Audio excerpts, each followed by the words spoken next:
Arctostaphylos Harmony. This one is about 2 to 3 feet tall by about 6 feet wide. Much like Manzanitas, the gorgeous red bark.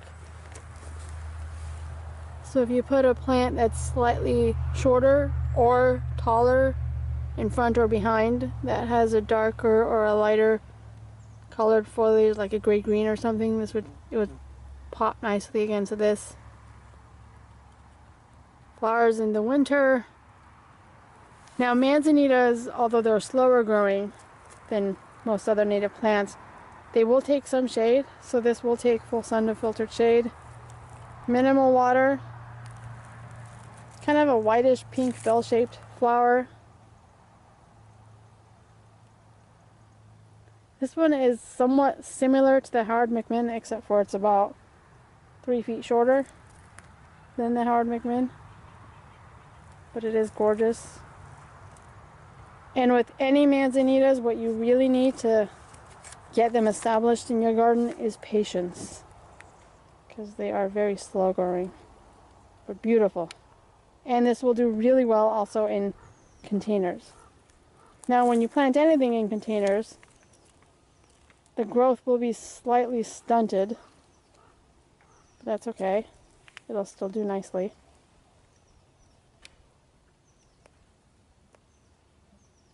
So this Manzanita is Arctostaphylos refugioensis or refugioensis, or Refugio Manzanita.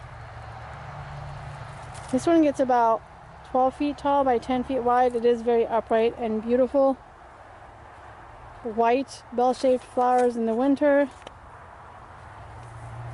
Full sun to partial shade. Again, slow growing like other Manzanitas. It does have berries, and it will attract birds, which will eat the berries rather nicely. Totally nice plant if you want something small, like a small tree in a sense.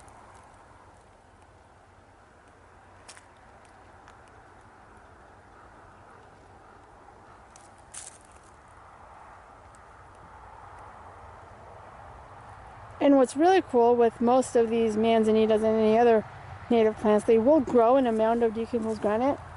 I had this planted in a garden, which I'll show you a picture of, that was literally planted in a mound of DG, and it grew just fine.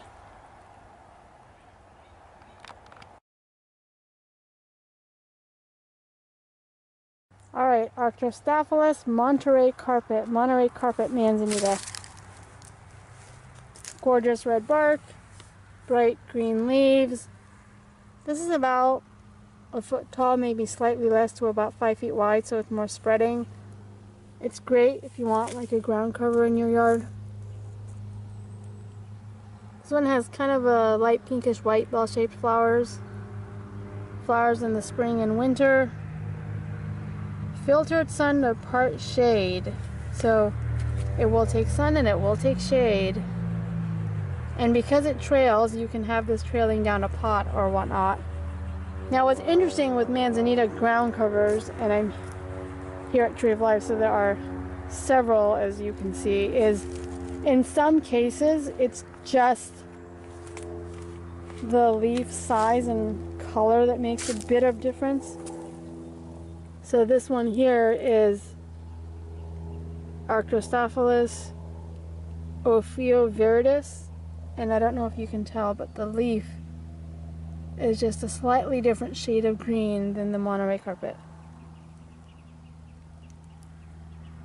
It's kind of interesting that way. But this Monterey carpet is a really great ground cover. There's more here. This one is emerald carpet. And the leaves, unlike the Monterey carpet, are slightly darker in green and smaller in size. But you can't go wrong with any of these. And this specific emerald carpet is about a foot tall to 6 feet wide.